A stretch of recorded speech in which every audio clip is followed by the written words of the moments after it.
You're listening to The World at 8 with Lynn Mozart.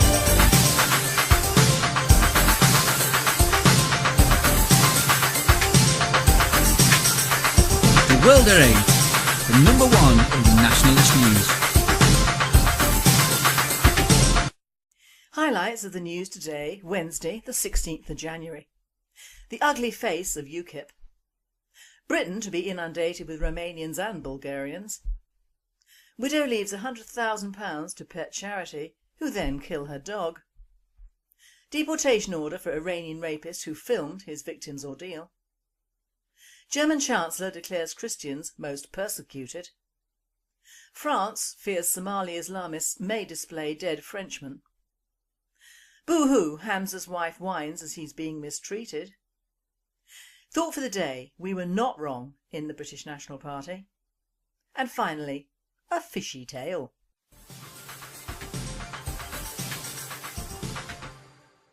UK News. The ugly face of UKIP. Sunday Mirror exposes racist and homophobic views of party members.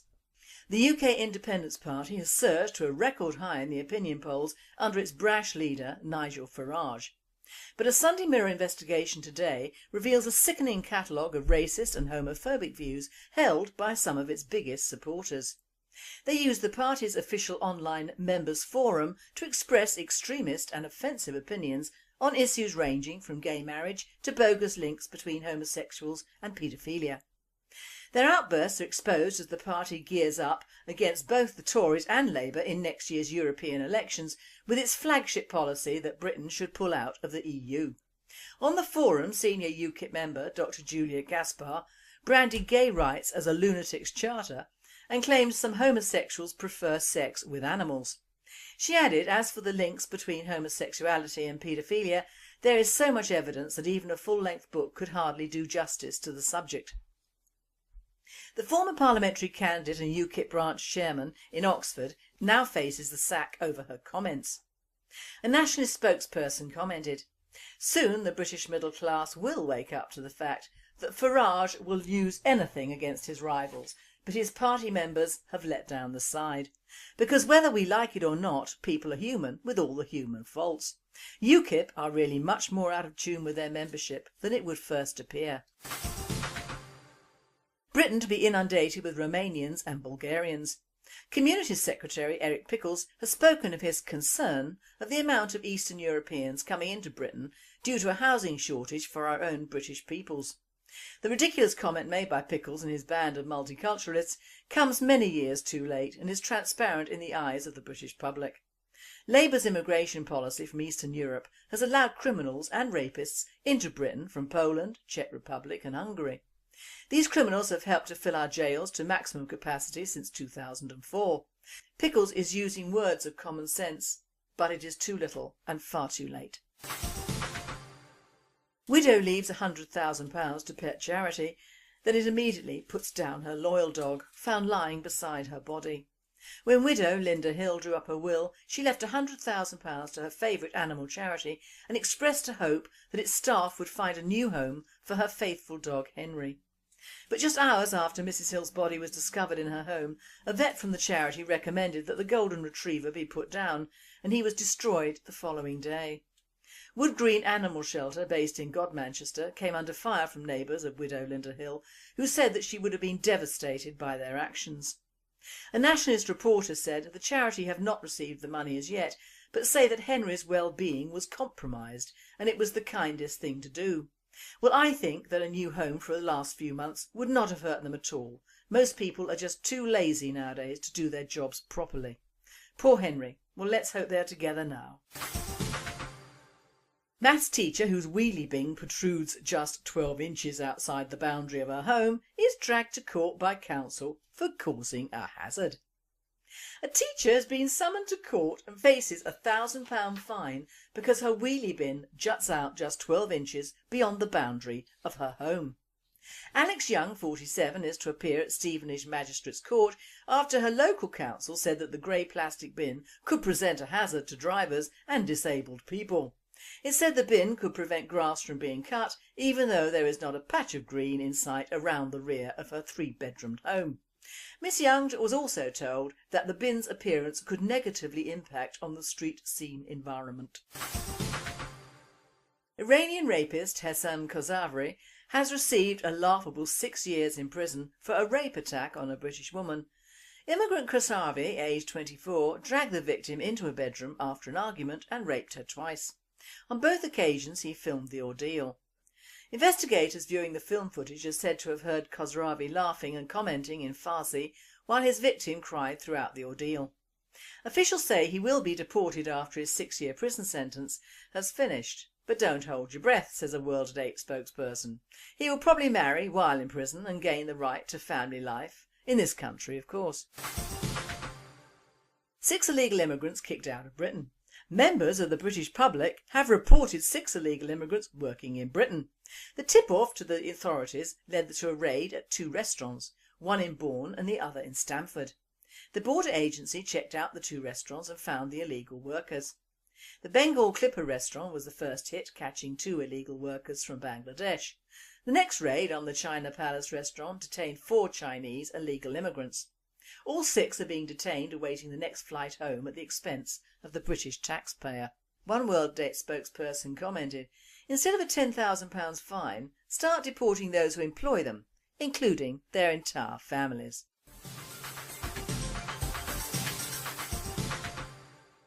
European news. German Chancellor declares Christians most persecuted. Christianity is the most persecuted religion in the world.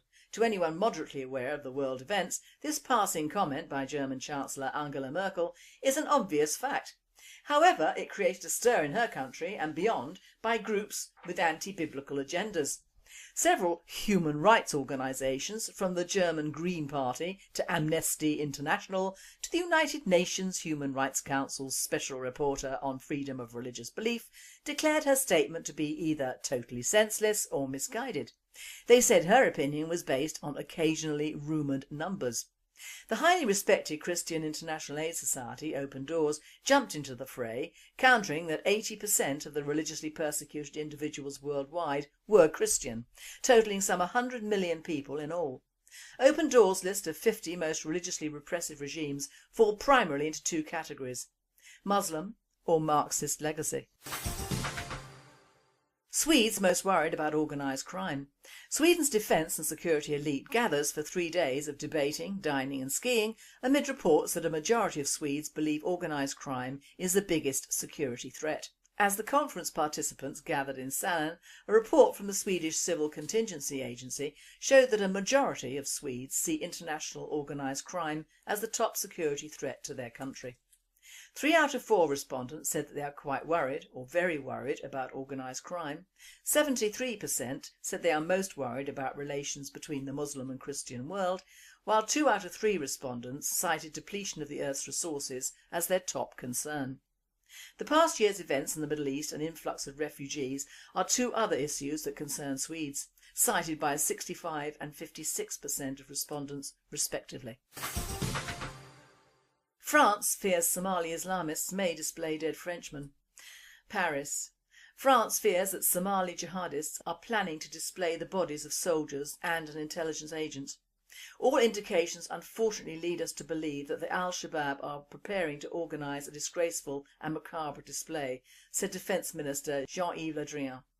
The agent was killed during a failed operation to rescue a French hostage who has been held since July 2009 by Al-Shabaab.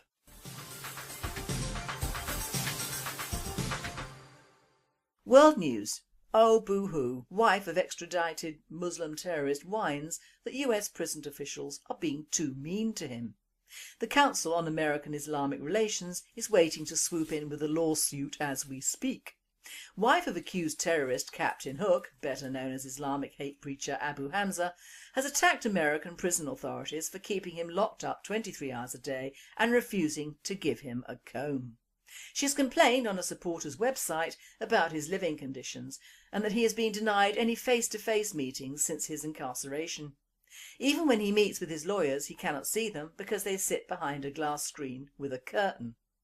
After 8 years, Hamza, 54, was removed from England and sent to the USA in October 2012.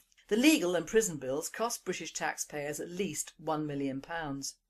While he is awaiting trial on 11 terrorism-related offences in the USA, his wife Najat is still living on welfare benefits in London with some of her 7 children.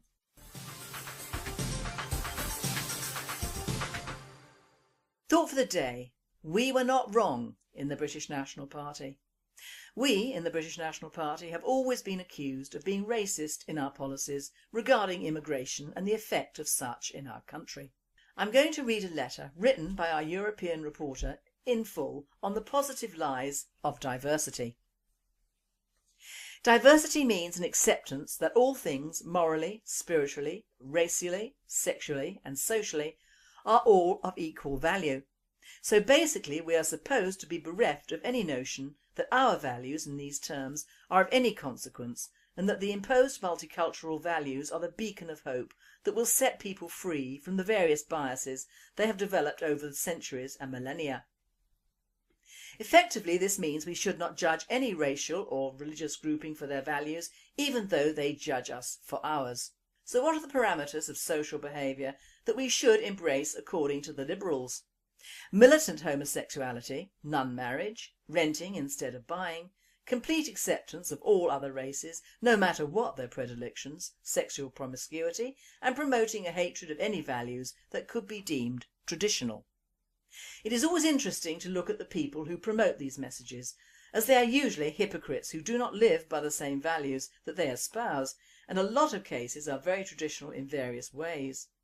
They are a bunch of trendy lunatics who think they are morally superior to those who disagree with them, and who think nothing of branding people as racists, sexists, homophobic and Islamophobes whenever they disagree.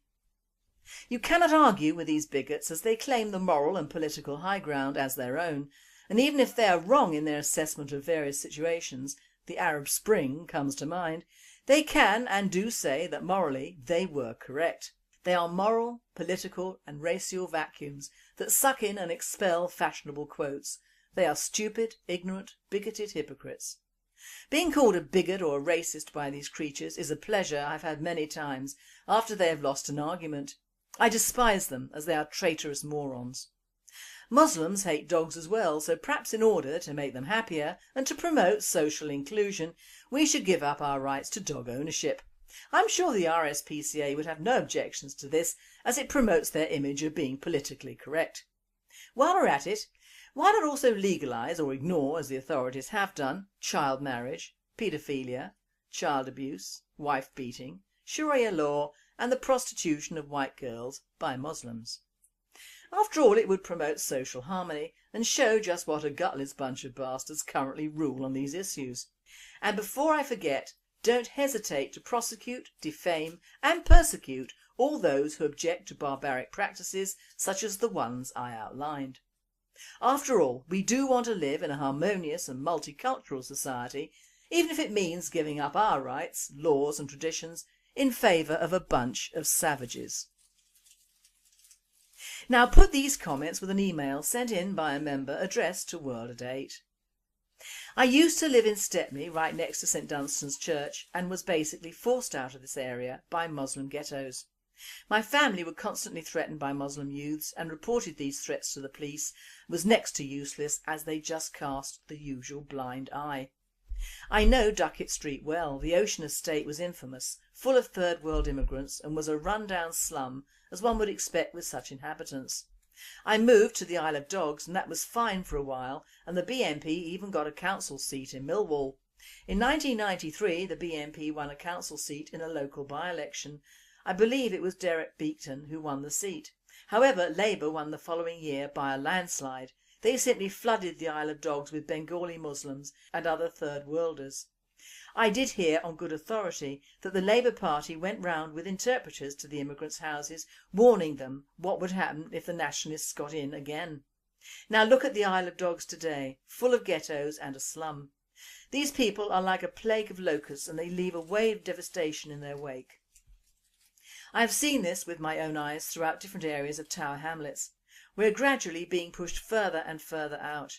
Also, my brother-in-law came to visit us last Sunday, and his girlfriend told me that the Tower Hamlets Council are trying to force her nan of 82 from her home of more than 30 years. She was a joint tenant with her friend who passed away the latter half of last year. Thus she now has a spare room. Ergo, our local council want to force her out of her home and into a care home. While this is happening, she also told me that Poplar Harker has given 2 houses to a Bengali man, one for each of his wives.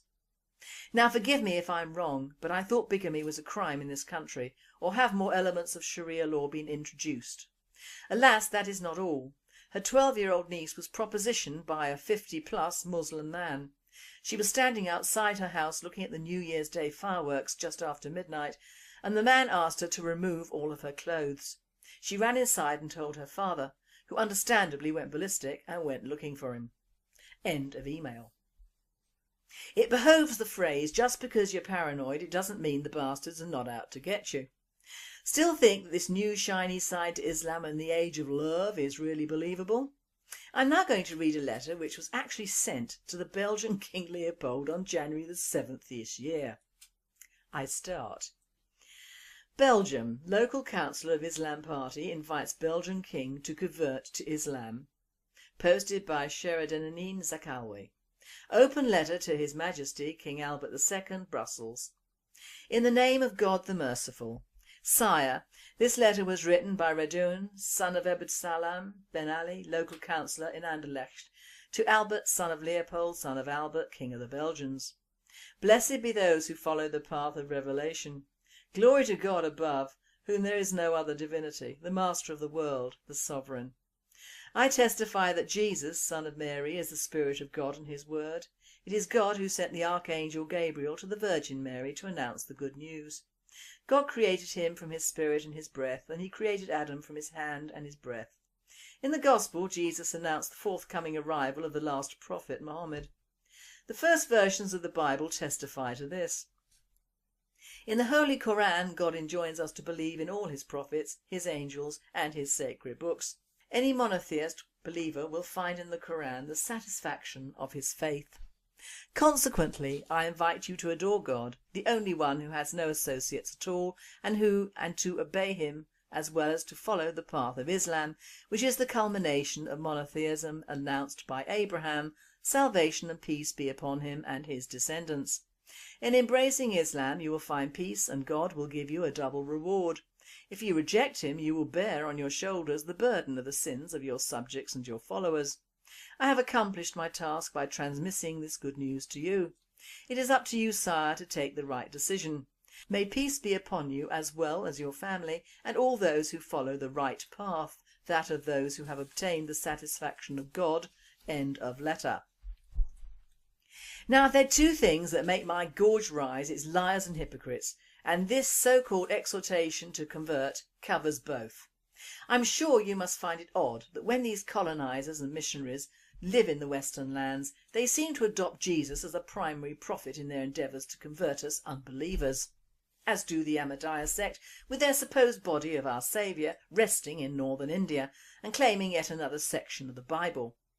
Now, I'm not a very good Christian, being always inclined to slap the other cheek of the other person, but I do know that nowhere in our King James Bible or the Old Testament of the Jews is Muhammad mentioned by name or deed. He ain't there because he is a phony prophet and Islam is a handmade religion for the desert people wandering over the face of Arabia. They worship a meteorite for pity's sake and are now adopting parts of our Christian religion that suit them and which they hope will sway the uneducated masses to either ignore their transgressions in our country or convert to Islam. Their actions, however, belie their newly adopted attitudes. They kill Christians without a moment's hesitation and set about outbreeding the indigenous peoples of any country they contaminate. At last a coven of these parasites have been brought to trial at the Old Bailey. They are from the Oxford area, which shows that this particular bit of nastiness is working its way south from north of our country, where it has been ignored and covered up by most of the authorities in those areas for the last 30 years. I refer, of course, to the sexual grooming of non-Muslim children by what are predominantly members of the Muslim communities, which litter this country like so much trash. It comes as no surprise that the Guardian paper has failed to acknowledge these 9 paedophiles are Muslim. A précis of the Guardian text is that people as young as 11 years old from poor backgrounds and in care homes were targeted. They were plied with drugs and alcohol and were taken to properties in Bradford and Leeds and sold as sex slaves to other paedophiles. Children were reported to have been subjected to the most horrific rape crimes. The court took 30 minutes to read all the offences committed by the 9 men in the trial at the Old Bailey.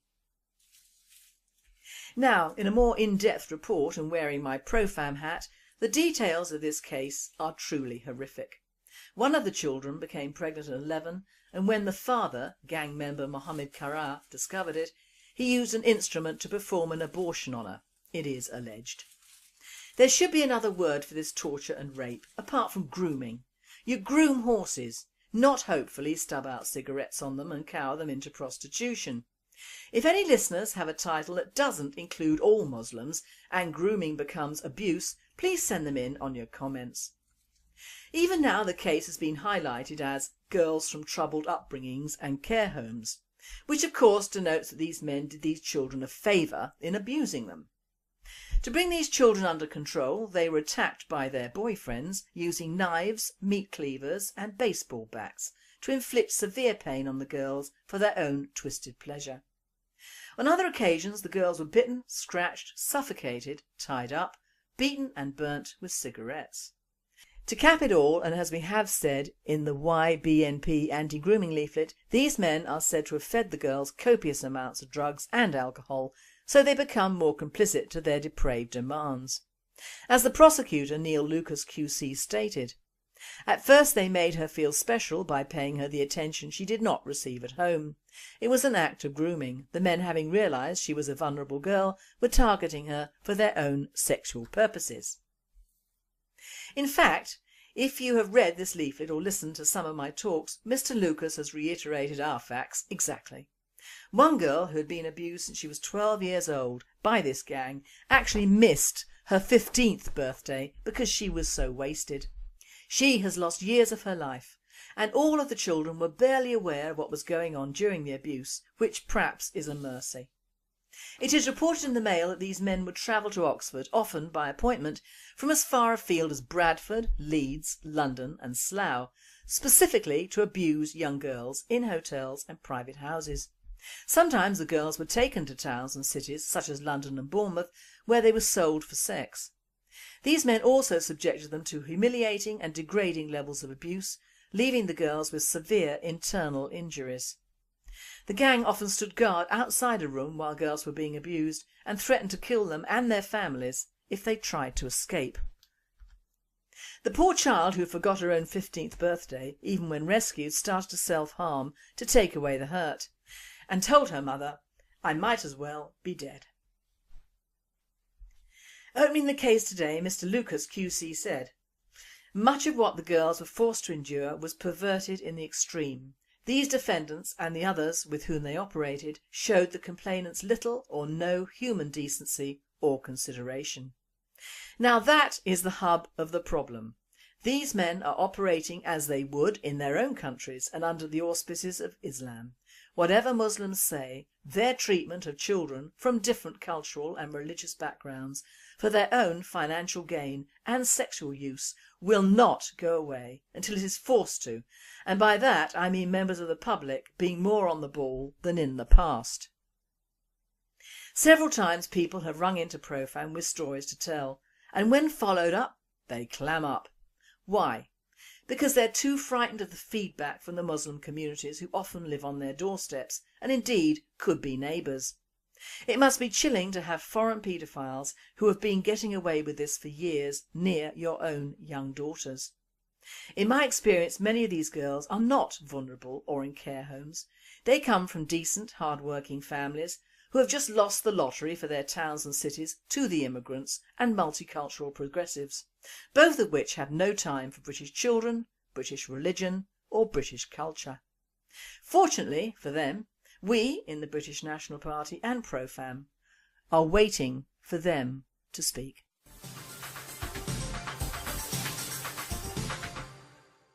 And finally, one for the fish, I feel. A US man was attempting to feed tarpon off a pier in Islamorada, Florida, when one of the fish leapt out of the water and bit him. The man appears to have been trying to feed fish when one latched onto his arm. Video of the incident shows him wrestling with the huge fish for over a minute, dragging it along the jetty in an attempt to free his arm. Some onlookers screamed while another pulled at its tail. After almost being dragged into the water, the man finally managed to shake the creature off and it swam away. Now this presenter has seen the video and it looked as if it was a set-up, with the guy flapping his arm about in the water. Either that or he was trying to catch it and Fishy was having none of it. Clearly these people are on hand to film everything for YouTube. I'm all for the fish fighting back, and I'm glad it got away to bite yet another day. Fish fight back is okay with me. You've been listening to The World at 8. I am Lynn Mozart and I wish you all a very good night. Up to the fact that Farage will use anything against his rivals, but his party members have let down the side. Because whether we like it or not, people are human with all the human faults. UKIP are really much more out of tune with their membership than it would first appear. Britain to be inundated with Romanians and Bulgarians. Communities Secretary Eric Pickles has spoken of his concern of the amount of Eastern Europeans coming into Britain due to a housing shortage for our own British peoples. The ridiculous comment made by Pickles and his band of multiculturalists comes many years too late and is transparent.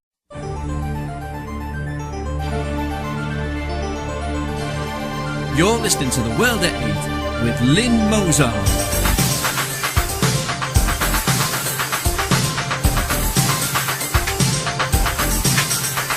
The World at 8, the number one in nationalist news. Highlights of the news today, Wednesday the 16th of January. The ugly face of UKIP. Britain to be inundated with Romanians and Bulgarians. Widow leaves £100,000 to pet. Sunday Mirror exposes racist and homophobic views of party members. The UK Independence Party has surged to a record high in the opinion polls under its brash leader Nigel Farage.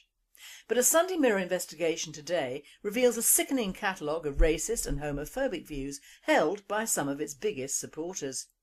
They use the party's official online members forum to express extremist and offensive opinions on issues ranging from gay marriage to bogus links between homosexuals and paedophilia.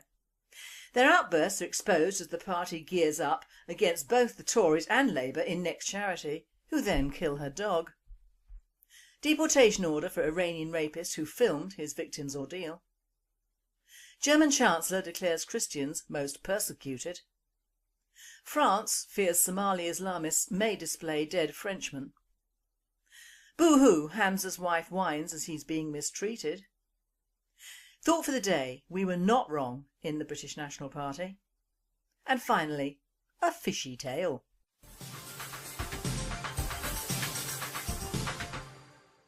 UK News. The ugly face of UKIP.